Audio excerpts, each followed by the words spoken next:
Well, welcome to this edition of Appalling Twistianity. We're back in our Rainbow studio. It is the last day of October and 2025, and we're progressing to declare what YAHOWAH made available for us to know regarding the actual Messiah and Son of God, our Savior and returning King, the chosen one. And he is absolutely not the individual that Christians have been led to believe. Not Jesus. There was no Jesus.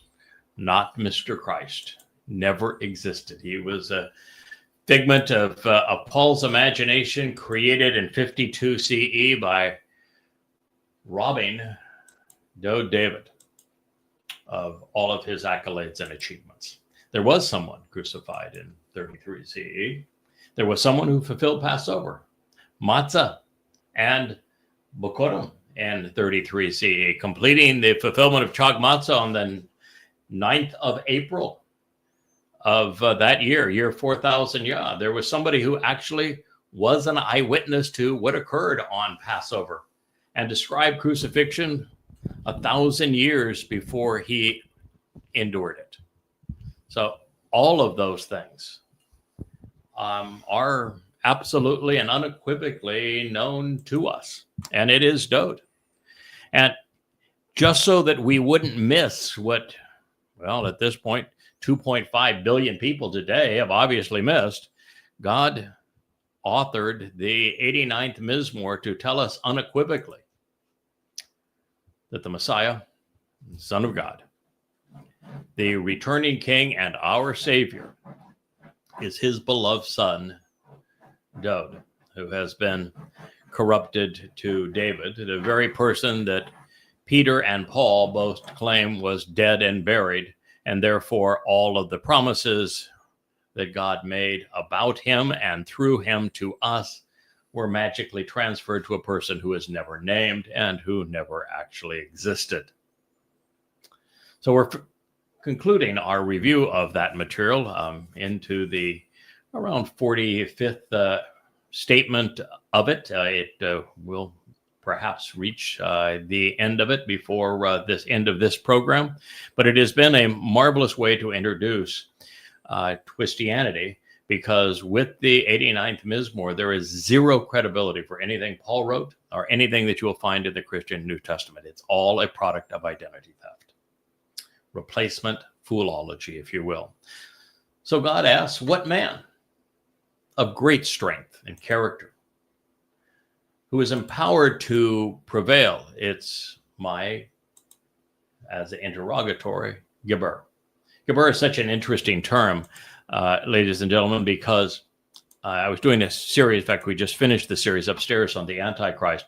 And Daniel 9, the person who is delivering the prophecy is Gabry'el, and that is based upon Gabor. And it means to be courageous, to be capable, to be confident. And it is, Gabor means a man who is all of these things. And so the person that is proclaimed as Gabry'el is actually a man. And it's this man. They are the same individual. Gabriel, and this Gabor, this courageous and confident, most capable of men, is again God's beloved son, Dowd. And he says so throughout his testimony. In this case, he has made it clear that the only person he is talking about throughout the 89th Mizmowr is the Messiah, Dowd, David. So what man of great strength and character, empowered to prevail, lives, Chaya, is actually and continually alive, called imperfect, third person, masculine, singular, and will not witness death as a result of the plague. He is writing a rebuttal right now to the New Testament, saving his soul from the hand and the influence of Sha'ul. That would be Paul, folks.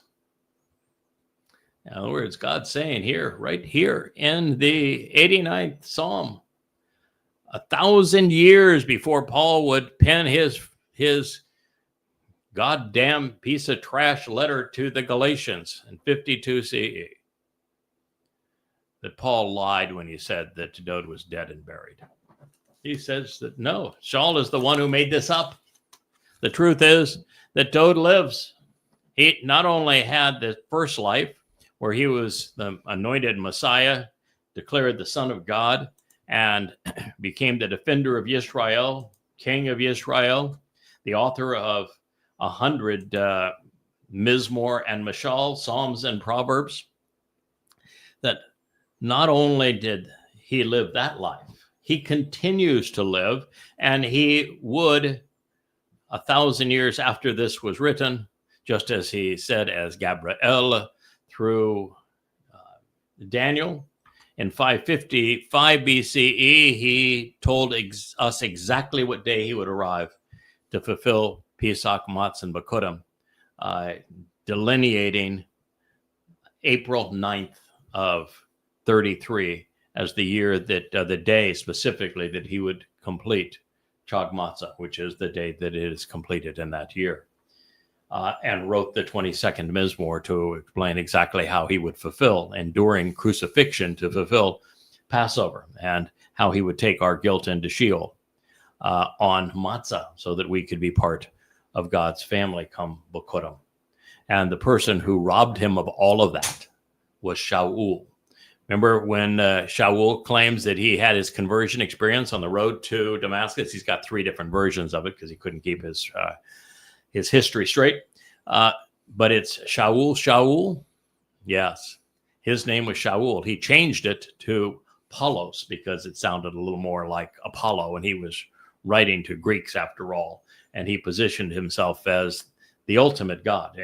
When he was writing about this, the person that he made up, Iosu Christou, didn't exist. There were no Gospels. The first 2 Gospels were written by Paul's propagandist and his tag-along. They were written by Mark and by Luke, who were Paul's pals. And they were written 10 years after Paul's death, because the first 14 letters and books of the Christian New Testament were all written by Paul. Paul is the author of the Christian New Testament. He is the author of Christianity. He is the creator of Jesus Christ. And that's what this is saying is, please now consider what this implies, that God's saying that Paul absolutely and unequivocally lied when he claimed that Dowd was dead and buried, because he continues to live. The Gabor, this most capable of men, he lives. He will never witness his death as a result of this plague. He will save his soul from the hand and influence of Sha'ul, the man who even admitted that he was demon-possessed.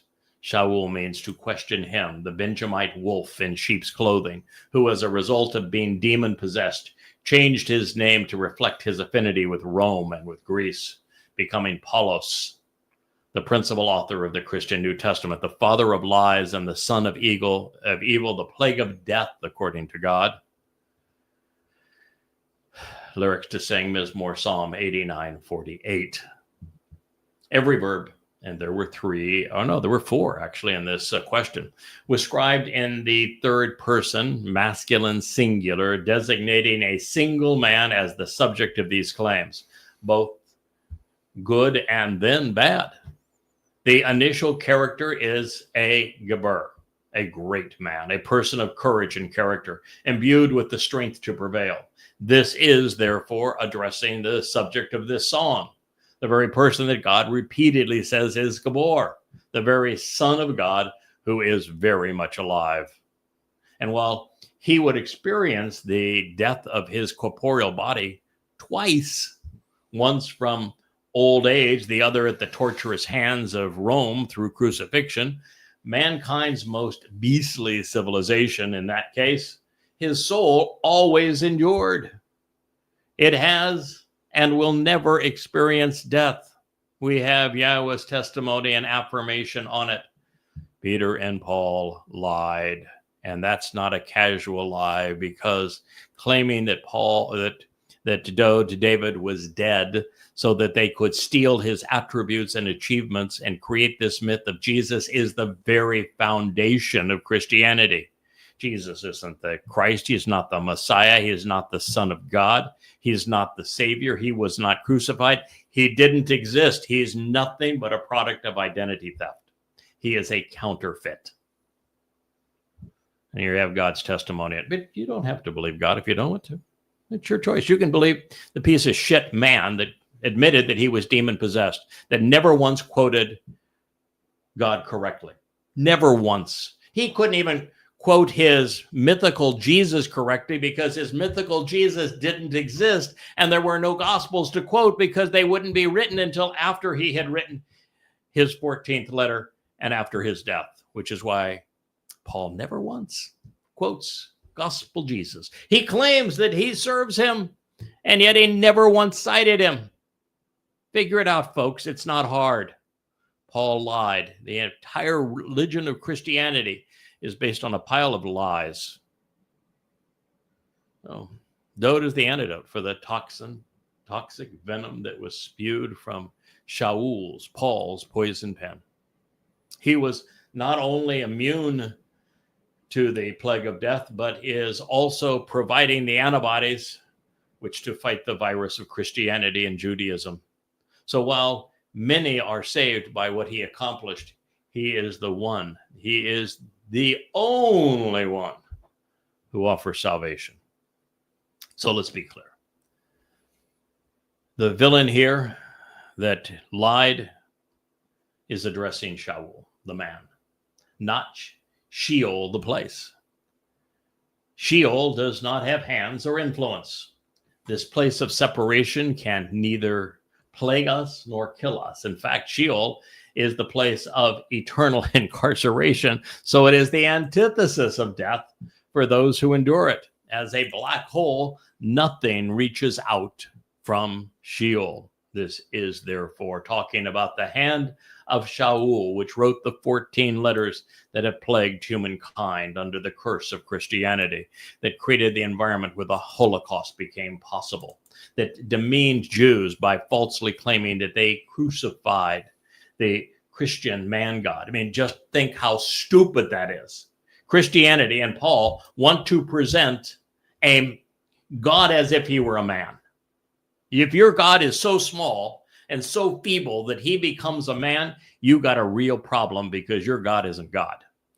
And second of all, when you say that men can kill God, your God is pretty damn anemic. And then when your solution is, oh, but there was a resurrection. Physical bodies are useless. They're meaningless.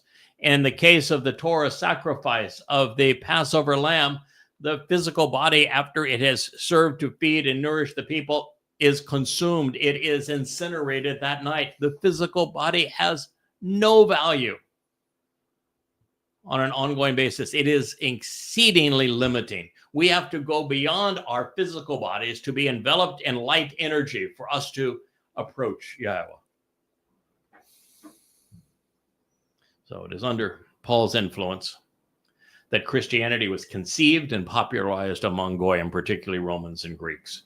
He was the master manipulator behind diminishing Dowd's influence. He was the hand that has sought to denigrate the Messiah, the Son of God, and the Passover lamb, such that he could replace him with his mythical God-man. And it was Shaul Paul who wrote that David was dead and buried so that he could justify transferring many of the prophecies pertaining to the Messiah to his pretend God, Jesus. Shaul Paul has plagued far more people than the billions of souls who were coerced or beguiled into placing their faith in the religion he fathered at the behest of Satan.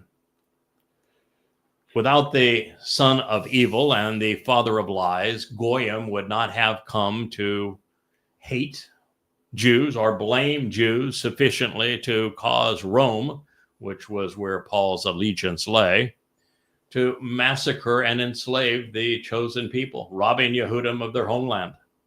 The Roman Catholic Church, which was based on Paul's letters, would not have propagated the anti-Semitic culture and conspiracies which culminated in the Holocaust without Paul's jealousy and his covetousness.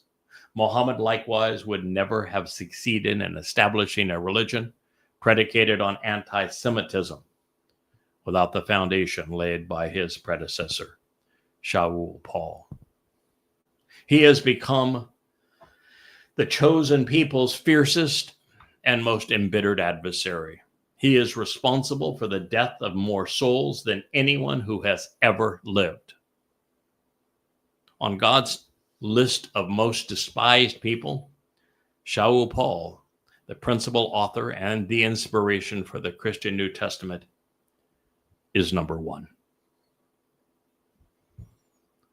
To escape his grasp is difficult and often impossible, as the integrated religious and political scheme he concocted, read Romans 13 for that, has tread upon the entire world, suppressing truth and impeding freedom. Sha'ul will endure eternity in the place where he was given naming rights. It's called Sheol, written exactly the same way in the Hebrew text. And his diabolical premise of replacement foolology will be rebuked by the reappearance of Dowd, the man whose life and lyrics he sought to disparage. And while I have requested the opportunity to convict him, it's Mizmowr like this which will be brought to bear against the plague of death. Dowd will get the debate he has sought, and the outcome is written in stone. Sha'ul will become synonymous with the place whose name he shares, Sheol, hell. Now, once again, we find affirmation that Dowd's song, the 89th Mizmowr, is Yahweh's answer to Christianity by resurrecting the Messiah and Son of God. It buries Sha'ul and the religion he foisted on an unsuspecting world. This is the death knell for the Christian faith and for its replacement Messiah, its replacement God, and its revised testimony. Dowd is the answer. He is the one. And therefore, the psalmist poses a rhetorical question to Yahweh. Where, he asks, is your unwavering love and enduring favoritism, which was expressed first and foremost from the beginning, which you promised to Dowd, the beloved, in harmony with your steadfast commitment to being trustworthy and reliable, my upright one.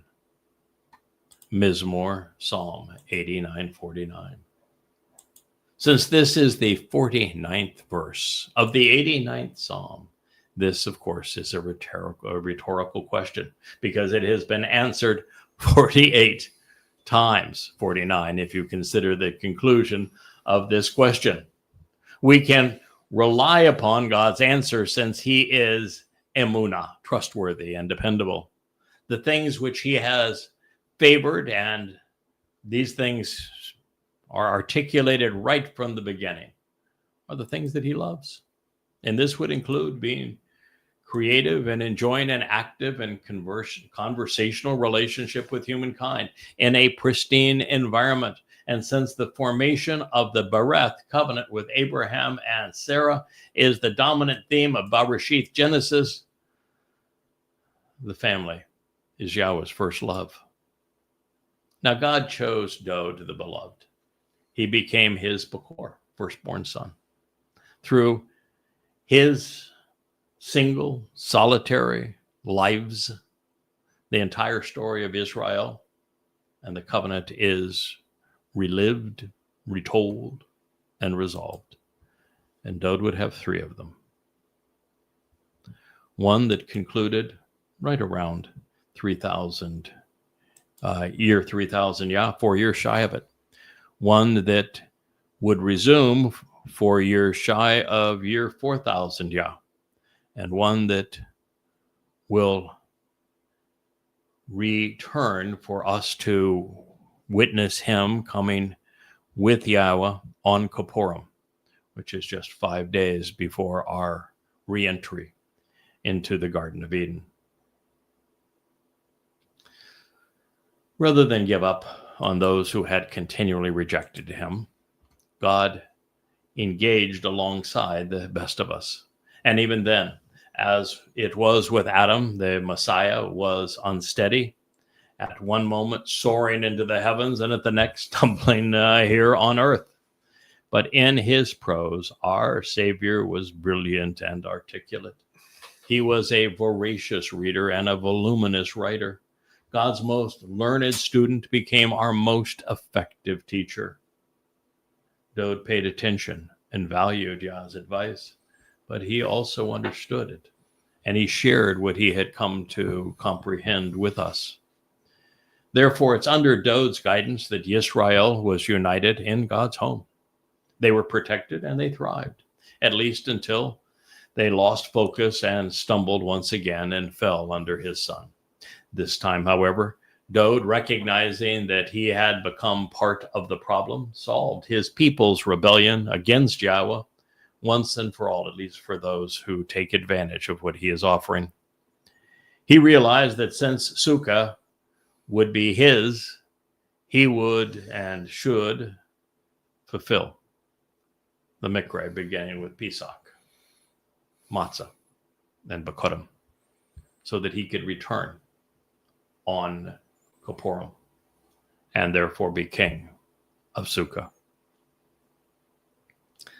I am certain that the shepherd and king came to this conclusion as he and his father were discussing homes, their requests, and God's promises and accolades, all of which are recorded in 2 Samuel 7. A prophetic pronouncement that we have considered and will continue to review because it is so essential to understanding God's plan with his son and for our lives. Now, with his great mind, Dowd would have instantly made the connection between YAHOWAH's affirmations to him and what occurred as the covenant was confirmed on Mount Moriah. He recognized that in the Yobel year of 2000 Yah, 1968 BCE, the meeting on Moriah, Mount Moriah, served as a harbinger of Passover. And during a discussion on beloved sons and even only sons, God said that he would provide the lamb. As a student of the Torah, Dowd further realized that the Pesach had also been instrumental in providing life and liberty for the children of Yisrael and Mitzrayim. He knew that on Matzah they had walked out of the realm of religious and political oppression. He knew that they were reborn in the covenant as they emerged from the sea in the celebration of Bikuwrym. And he was the brightest among us, so he rightfully concluded that the Torah's enriching enlightenment had been initially offered during Shabu'wah. The stage was set for the fulfillment of the Miqra'ey at a later date, presumably 40 Yobel from the day of the previous promise, which would make it the Yobel year of 4000 Yah, which is 33 CE. And yesterday in our program on the conclusion of the Antichrist series, we took the dates that Dowd provided as Gabry'el to Daniel, and we did the math, and we were able to prove that when he was talking to Daniel in 555 BCE, he gave the exact date that he would fulfill Chag Matsah in year 4000 Yah, 33 CE, April 9th of that year. He made it obvious. It's too bad that the religious remain oblivious. Now, having written the ultimate treatise on the Torah in his 119th Mizmowr, Dowd would have understood, as we have, that with the fulfillment of the first three Mow'ed, these restoring witnesses to the eternal testimony. The benefits of the Beryth would be assured. So he manned up, Gabored in God's parlance, and volunteered to do the right thing. His bashar, corporal body, became the Passover lamb, while his nephesh soul carried Yisrael's guilt into Sheol, depositing it there, never to be seen again. The father's firstborn was Bikuwrym, enabled the Shabu'wah and the Teruah harvest as a result of this through firstborn children. The covenant would be firmly established, its benefits reliably provided. Problem resolved, thanks to Father and Son. Those who accept their gift will live forever, be perfected, having their guilt removed, and then adopted into God's covenant family, enriched and empowered. That is what you're giving up if you believe Paul in the Christian New Testament. That's what you give up if you believe Akiba and Maimonides and the Talmud. You give up so much more in the Quran believing Muhammad that it would need 1,000 shows just to share it. The Gabor would prevail, given 3 lives, and his soul and ours perfected and preserved. Heaven's door was opened. Our relationship was reconciled. We're invited back into Gan Eden. And if you have a problem with God providing a man with 3 lives, then how in the world do you expect him to honor his commitment to bring Dowd back? He says that Dowd is coming back with him. As brilliant as the sun in his presence, he's going to be the equivalent of God's influence in our world. Elyon. So God's obviously able to take a person who lived a long time ago and take that soul and bring it forward in time and make that soul eternal, isn't he? Right? It's obvious. Now look at Elia. He took Elia before he passed away in his first life, and he is now going to bring him back as one of the 2 witnesses, isn't he? Well, the fact is there are 3 men who get 3 lives, because the second of their 3 lives is they serve as a sacrifice to fulfill the Mow'ed. And that's not a distinction you should seek, because, well, with 2 of the 3, it's really gruesome. And everyone who is part of the covenant family gets 2 lives.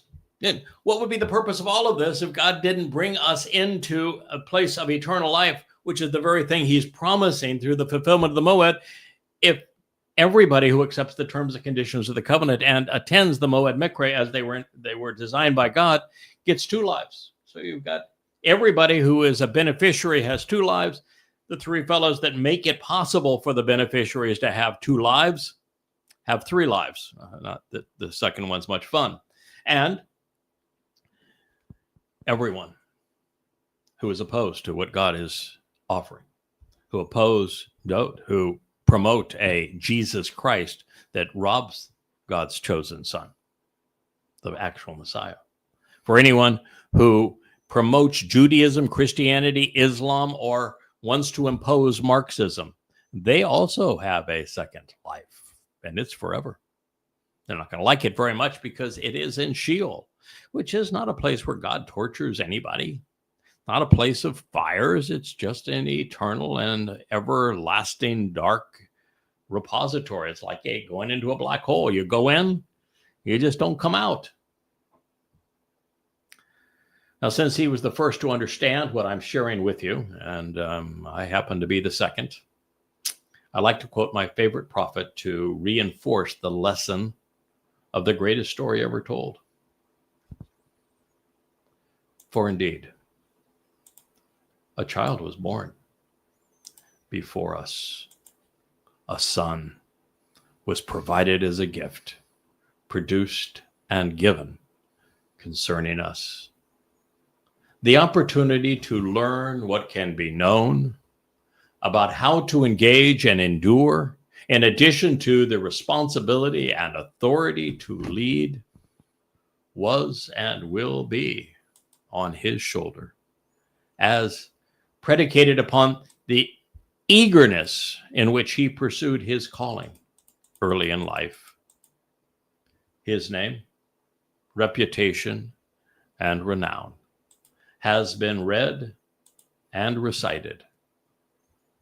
A counselor providing valuable advice, who is astoundingly brilliant and amazingly insightful, a valiant and heroic individual, a prominent defender and leader, withstanding in the community, the most capable, competent, and courageous man. There's the word Gabor, of God. Gabry'el,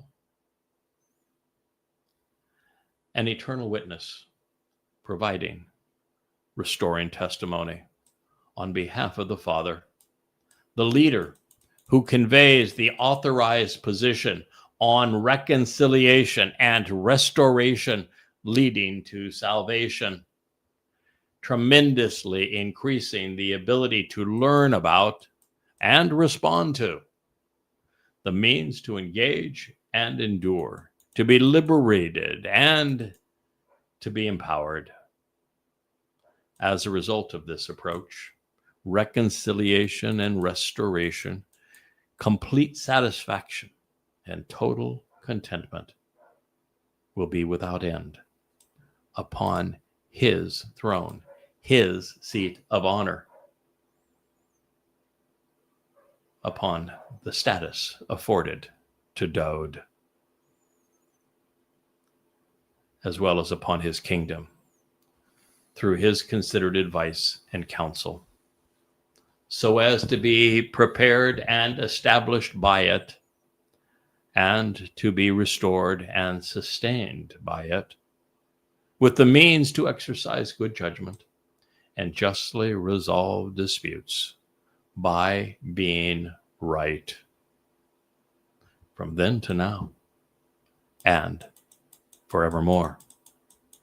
It is the deep devotion and the passion, the zeal for fervor and exclusivity, the strong desire to accomplish something special, and ardent love, even jealousy of YAHOWAH, of the vast array of spiritual implements, has engaged and will continue to act to make this happen.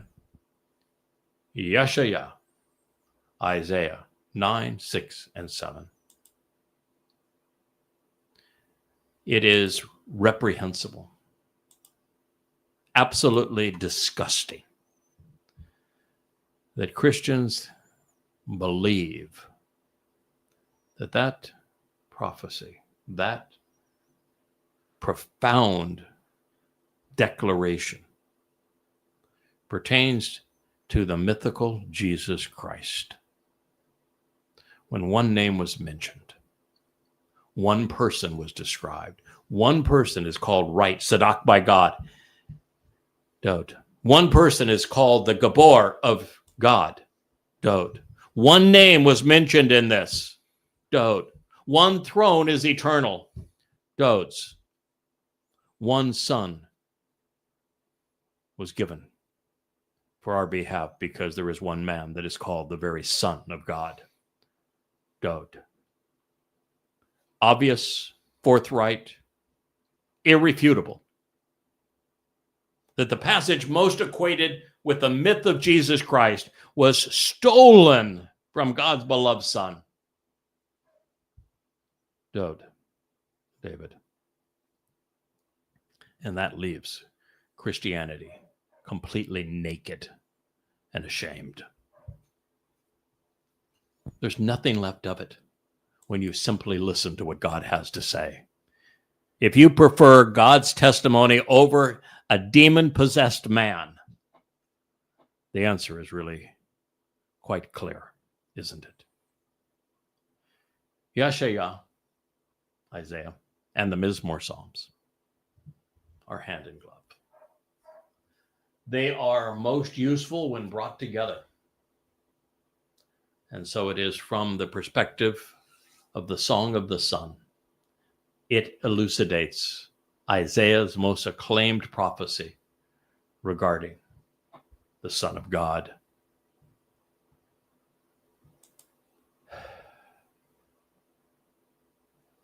The lyrics comprising a poem of insights to contemplate and comprehend regarding the constant and eternal, productive and established, the beloved native-born strong arm. My upright one, you remember, and you have chosen to mention that you are mindful of the contemptible and condescending taunts and the dishonorable and deplorable decrees which were determined by all of the many nations and the preponderance of the people against those who work with you, which I have now brought to bear in my best judgment. Mizmowr 89:50. Where do you go from there? We're reading in an inspired text that it is absolutely clear that YAHOWAH has the most memorable of men, a Zakar. The man that he chose, his chosen one, who he says in this context is Dowd. And yet the contemptible and condescending taunts of masses of Gentiles is that none of the things that God said about Dowd are true, that they're all applicable to a man God of all things. A God so puny he is a man. A God so inept he can be killed by men. A God so bereft of any credibility his name isn't mentioned anywhere in the Torah and prophets. All robbing God's beloved son Dowd of all that they have achieved. And this has all been brought to bear for us to consider. Because those in opposition to you, YAHOWAH, which would include every Christian, every practitioner of Judaism, every Muslim, are insulting with their bewildering derision and improperly discerned contempt, so as to discredit what God you have said in such an abusive manner. I mean, just think of this. I mean, it goes on. This is because those in open opposition to you, YAHOWAH, this would be every Christian, every Muslim, every practitioner of Judaism, are insulting with their bewildering derision and improperly discerned contempt, so as to discredit and an abusive manner the footsteps, the unwavering and reliable stance, the movement and the willingness for him even to dig in his heels, the path that he walked through these lives of your Messiah, because God's Messiah is Dowd.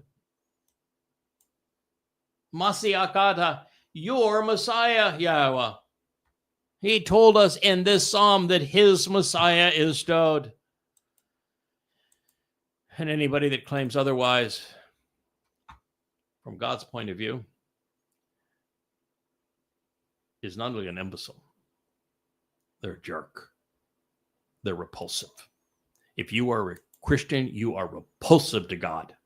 If you practice Judaism where there's an unknown Messiah and Dowd is not perceived as the Son of God, you are disgusting to YAHOWAH.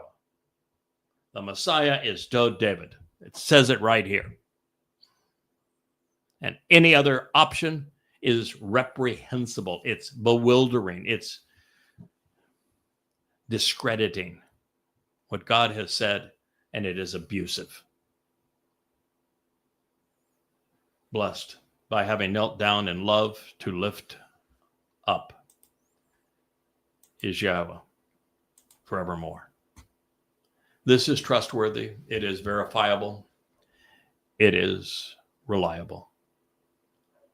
Mizmowr lyrics to sing. Psalm 89:52.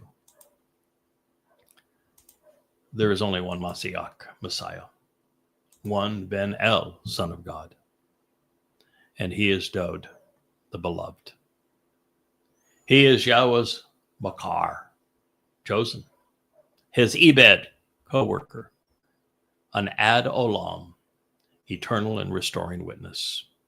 He is our Melek king. This Mashal, articulate leader, is the Gabor, God's most competent and courageous man. Our Yasha, Savior, because he is the Ra'ah shepherd and the Zeroah, sacrificial lamb. Many would leave God's people astray, but one would bring them back home. Many have been wrong, but one was right. As promised, here is the prophecy that led to YAHOWAH, the first of thousands of translations and insights that I would derive over time that is so enmeshed with what we have just read that I want to share it with you at this time. This was also Dowd's reawakening, the moment he came to understand the role he and Father would play in the fulfillment of the covenant. So they were having a discussion on homes, of mans and gods, of Zerah, of seeds to be sown, of Ben's sons, and of positions of honor. And this does not come out of the blue. What we read in 2 Samuel 7 follows something that I have yet to share with you in 2 Samuel 6 that is equally profound and equally important, because it discloses Dowd's role as the high priest when the Ark of the Covenant is returned upon his arrival. And it affirms that the Ark of the Covenant will be brought so that it is available on the Temple Mount for Dowd to anoint by a man named Obed Edom, the one doing the work, who is from Edom. And that ties in with everything that Yasha'ah, Isaiah, would say in the 63rd chapter about this man who comes from Edom, who will save many. It is all one integrated story. And this is a very big part of it. And it came to pass when the king sat down and relaxed in his home, because YAHOWAH had given him a comforting respite from his adversaries and rancorous foes, now that the Ark of the Covenant was on the Temple Mount in the city of Dowd, underneath the tent of the restoring witness, where it will reside once again just 8 years from now, that the king said to Nathan, a name that means gift, the prophet, "Please look around. I live in a house of cedar, but the Ark of God sits within curtains." What a wonderful start, because the previous chapter just explained how Obed-Edom was responsible for bringing it into the city of Dowd, and why it sat there just up the ridgeline from where he was having this conversation. So Nathan said to the king, "Choose to go and do all that is in your best judgment, because surely Yahweh is with you." Yeah, he had just watched the whole parade as Dowd, when he was finally told by God why there was a bakar, a bull, originally bringing that Ark of the Covenant into Jerusalem. And Dowd went nutsoid when YAHOWAH took the life of the man who interfered with his plan, and the picture he was painting of that bull and the responsibility of that bull. And then Dowd's understanding was restored by YAHOWAH when he explained the nature of Obed-Edom, and that he is that same bull, and that Dowd could relax and let God do his job through the one who is going to make this all happen for Dowd, and Dowd then can do his job. And so now he was contemplating all of that. So he conveyed this after telling him Yahweh was with you, which, by the way, is how the previous chapter ends, after the ultimate retort. We'll share that in another series of programs with you coming up. That evening, the word of Yahweh came to Nathan. He conveyed, go and tell Dowd. Who?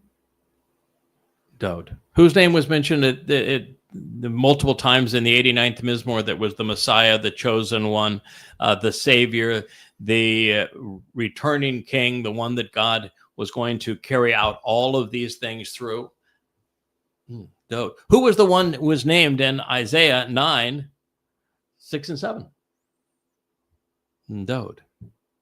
Go tell Dowd, my co-worker, that this is what Yahweh says.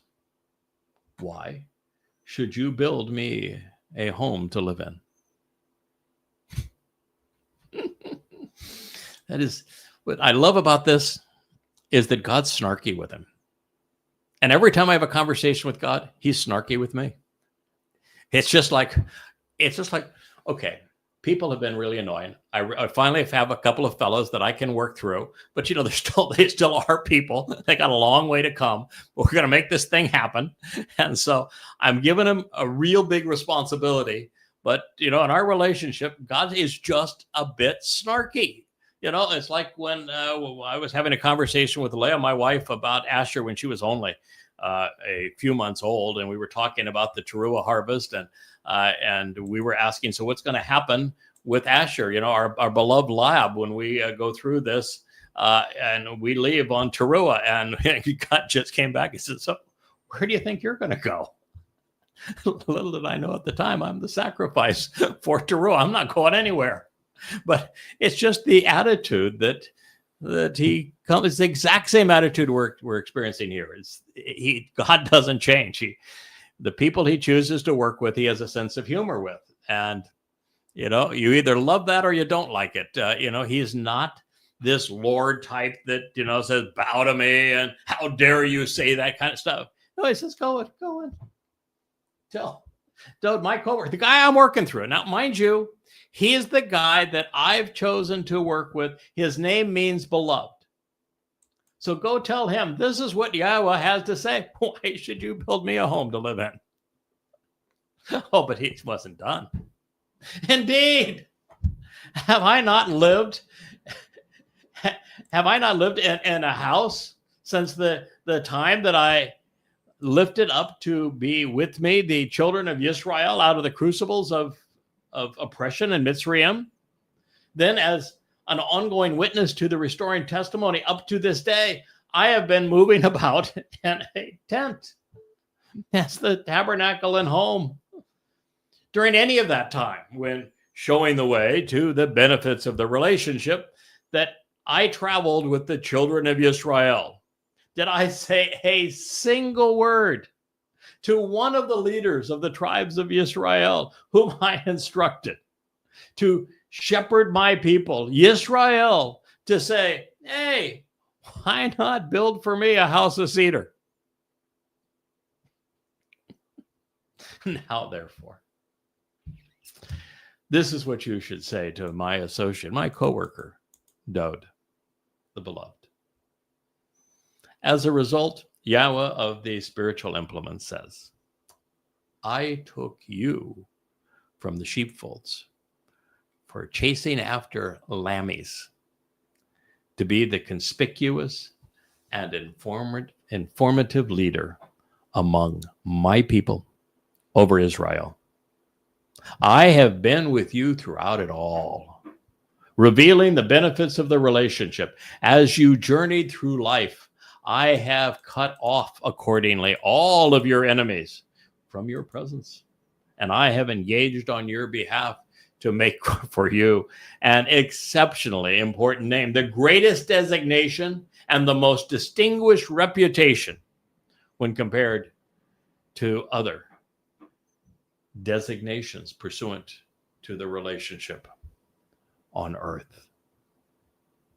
Furthermore, I will appoint and establish a dwelling place for my people, Israel. I will do that. I will plant them such that they may abide throughout a less chaotic time than this. Talking about, obviously, the future. They were already in Israel. But it was a chaotic time, and he's going to return them, he says. I will plant them there, such they may abide throughout a less chaotic time than this, and no longer be agitated, anguished, or terrorized. This begins 8 years from now. They will not continue to be afflicted or degraded, disparaged, or denigrated by Judaism, Islam, and Christianity, by unjust and harmful, perverted and violent descendants of evil, as will have formerly been the case, particularly as we go through these next 8 years. Samuel 2:7, now we're at the 10th verse.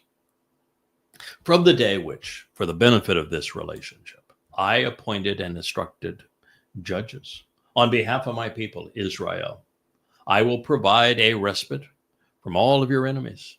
In addition, Yahweh is boldly and publicly announcing to you that indeed he will act, engaging with you to create the family and home of Yahweh. He will act, engaging with you, Dowd, to create the family of Yahweh, the covenant. 2:7-11. And there it is. The announcement that Yahweh would engage with Dowd to establish his family. This is precisely what he did in his second of 3 lives by fulfilling Pesach, Matsah, and Bikuwrym, firstborn children. Since this is accomplished for the Beryth through the Miqra'ey, the Son of God fulfilled one on behalf of the other. Indeed, Dowd would become the Passover lamb.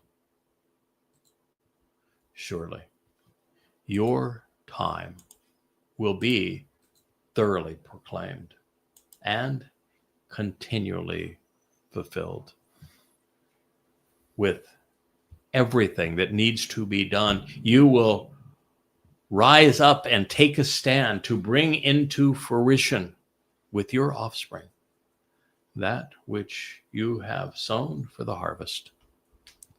Zerah. Something more in the end without hesitation for you, for the benefit of the relationship. It will be extracted and it's going to be withdrawn out of a small particle of your physiological nature. Now, as I have stated, Dowd's DNA was used to create the Bashar corporal body. His nephesh soul would occupy to fulfill Pesach, leading to Matsah and Bikuwrym. In so doing, the seeds were sown that will grow into the harvest of Bikuwrym and then Shabu'wah. Then, after the foreshadowing of the 89th Mizmowr, by speaking to his son, Yahweh transitions to speaking to us about him. Because obviously Yahweh was exceedingly proud of what his son will accomplish. And he wants us to know it. That's the whole reason he dictated and inspired the 89th Psalm. And so I will establish his reign over his kingdom. He himself shall restore and rebuild the family home for my name, and I will prepare and establish the throne of his kingdom forevermore as a continuing witness. I was, I am, and I always will be for him as a father. And he was, is, and always will be for me as a son. So when that which is associated with him is warped and perverted by Christianity and Judaism, even Islam, twisted such that it is contrary to what has been stated right here, I will resolve the dispute against him. I will vindicate him. I will decide with him and expose and issue a condemnation against the weapons and staves wielded by the rulers of nations, of men, and against the fungus and plague that has fallen upon the descendants of Adam. He's speaking of religion. Dowd is the rightful heir to the family. He lives for it. His lives served it. His lyrics begat it. And for having enabled the growth of Yahweh's family, God's Son has been afforded the ultimate seat of honor, one that will blaze as brilliant as the sun upon Dowd's return. And just as we have seen throughout Dowd's song, Yahweh is exceedingly disappointed and disgusted with his people and humankind in general for having perverted and twisted what was associated with Dowd, his beloved son. And he intends to hold religious Jews, Christians, and Muslims accountable for what they have done to pervert his testimony. Thereafter, God provided a perfect explanation of the religious crusade to transfer the promises he made to his Messiah to create a mythical Christ. He is not a fan. God is not a Christian. Therefore, my steadfast devotion, my enduring love, my commitment to the relationship, and unmitigated favor will not be removed from him. Never. It will never be disassociated with him, never diminished regarding him, or replaced, substituting him for another. Goodbye Christianity, based entirely on replacing Jesus for Dowd. As was the case when I turned away from and completely rejected associating with, who was the author of those first 14 books of the Christian New Testament? Oh, Saul. He serves as the harbinger of the demon-possessed man who was Torah averse, that got his head handed to him and was condemned by God. Or two of them. One is the foreshadow of the other. Whom, to show the proper way, I removed from your presence. I didn't kill him. Now, Sha'ul gets to live forever, both of them, in Sheol, hell. Speaking directly to Dowd again, God concludes, and so your family and your position of authority, your kingdom and your reign are assured, as it is trustworthy and dependable, firmly established, credible and enduring forever as an eternal and continuing witness in my presence. Your throne and seat of honor will be established and sustained forevermore as a restoring testimony, consistent with all of these words and accord with the entire revelation. In this manner, Nathan accurately conveyed this to Dowd. The conclusion of 2 Samuel 7. This prophecy is about houses, who builds them and who lives in them. It is about Dowd, who had a home, not Jesus, who was homeless throughout the myths scribed about him. It is about what God is going to do with and through his beloved Son. It is also about seeds and thrones, who sows them, who sits on them. And when it comes to such thing, Yahweh is beside himself. He is annoyed to the point that he has made his point in such a vivid way. There shouldn't have been a single church, mosque, or temple, shrine, or house called a house of God, and yet men have erected millions of them, with more to a false Messiah than to anyone else. Just as God has never once asked us to worship him, bow down before him, or pray to him. He does not want us to build houses for him. The fact is, Yahweh is in the construction business, and his primary expertise is in building the most extraordinary home in the universe for his covenant family.